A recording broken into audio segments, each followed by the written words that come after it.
Hello guys, kumusta kayo ngayon? Kung ako tatanungin nyo, 500% na ako okay guys ko. So yun nga, papatingin ko sa kung paano namin ginagawa tong culture no oyster, kung paano namin pinoproseso bago ito mabenta. So yun lang nga guys, siyempre pinipilian muna namin ng mga maliliit, yung hindi pwede sa size, tapos yung maliliit kasi binabalik namin sa may-ari na mismong oyster, kasi yan pinapapili muna namin, tapos may umaangat yan guys, aangat yan, tapos babagsak dito sa panaka grading system niya. Yan yung umiikot. Kung ano yung maliliit dyan guys, yan yung yung papasok sa butas, tapos pupunta sa ilalim. Yun na yung parang maliit na size na pwede pa pang next year. Yan, para malinis na rin, matanggal yung mga patay. Yan guys, yung mga napunta sa ilalim ay yan yung mga maliliit na size. Kaya kung di ka pa nag-follow sa aking YouTube channel o kaya sa aking Facebook, pa-follow mo na para ma-update ka lagi sa aking mga video. So yan yung mga kasama ko guys. Yan yung si Delphin.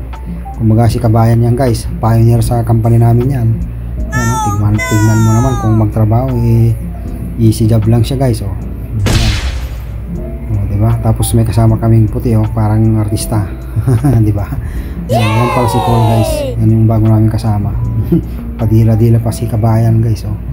Yun yung kasama namin na isa guys, si Cole, Anthony Cole. Ay, si Cole pala yan, si Cole. Siya yung taga-bilang lang yung papakyat. Dapat ang lang yan, ang pakyat lang yan mga 4-5 piraso, hindi pwedeng marami kasi madodoble ang bilang sa sa pagbibilang dun sa pupunta sa tray. Papakita ko sa inyo mamaya yan guys.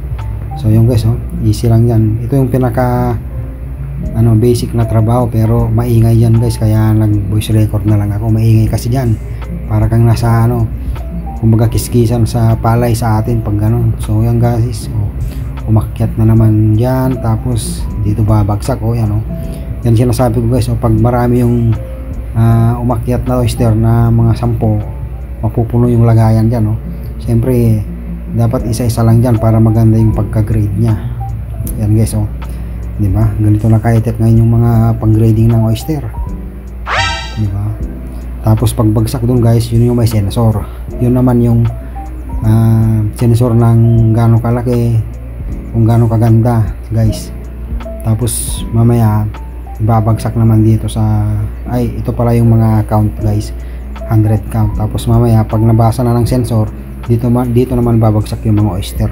Tingnan nyo naman kung gaano high-tech ngayon, diba? Wow. Binabantayan ko lang yan guys, kung may 100 count na tapos tumunog na, pwede nang palitan yung tray. Diba? Ganun lang kasimple ang magtrabaho dito. Huwag nating abusin ang sarili natin, diba? Yan, ganda lang oyster guys. Yan lang yung mga pangbenta.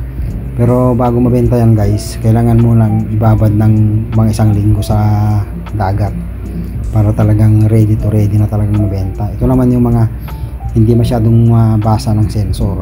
Yan pag di masyadong mabasa ng sensor, diretso na lang yan sa tray. Tapos pag napuno yan, binabalik ko sa hooper kung saan tayo nagsimula kanina guys. Yung mga nanonood pala ng aking video, shoutout sa inyo, tsaka maraming salamat sa pagsuporta sa aking video. Ganito lang sa Canada guys. Sabi nga nila, pag walang tiyaga dito sa Canada, wala kang pera. Kaya kailangan talaga natin magtrabaho dito. Yan guys, yan ang trabaho ko dyan, tagatanggal ng tray. Tignan nyo naman, puno na yan, kaya tinatanggal ko na, diba? Ano lang kasimple guys. Tapos pindutin mo lang yung green light para go na agad. Palitan mo lang ng tray, ganun lang, diba? Pa John Cena pa, alam niyo siguro yung sign na yun, you can see me, John Cena. Diba? 3 lang kami guys dyan, kasi yung mga kasama namin sa, diba, sila nag-grade, kami lang 3 dyan. Basic kami, kanya-kanya kaming kumbaga department dyan. Ako bahala dyan, yung 2 bahala naman sila sa pagtatanggal ng patay, pag-grade ng standard. Diba? Okay lang ba kayo dyan? Sabi ko sa inyo guys. Shoutout pala sa mga nanonood. Sana huwag kayong magsawang sumuporta sa aking YouTube channel. So yan guys, Dito naman ako naglalagay ng mga ano, yung tanggal doon sa grading system. Isang select tsaka isang cocktail yan guys na pad. Dapat yan mapuno bago ilagay sa ano, sa laot. O, di ba? Simple lang, no? Ganyan lang ang ano dito, trabaho lang. Huwag mo lang abusin ang sarili mo para kinaumagahan may lakas ka ulit na pumasok sa trabaho. Yay! So yun lang guys, sana nagustuhan nyo itong video na to. Saka kung nasa Summerside ka man guys, pwede kang mag PM sa akin kayo order ng oyster, diba? Fresh from the sea. Ito ang pinakamasarap na oyster, culture yan mga guys, malalaki yan, oh.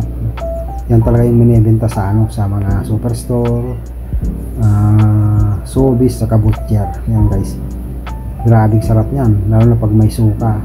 Kaya yun lang guys, pasupport po ang aking channel. God bless at mabuhay kayong lahat. Let's go.